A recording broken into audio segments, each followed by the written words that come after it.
transferring money from your Questrade account to your bank account is pretty easy thing to do. Today I'm going to teach you how you guys can transfer your money from Questrade to your bank account.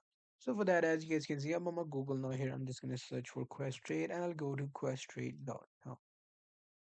So website you simply have to locate and you will be at this page, which should be a summary page.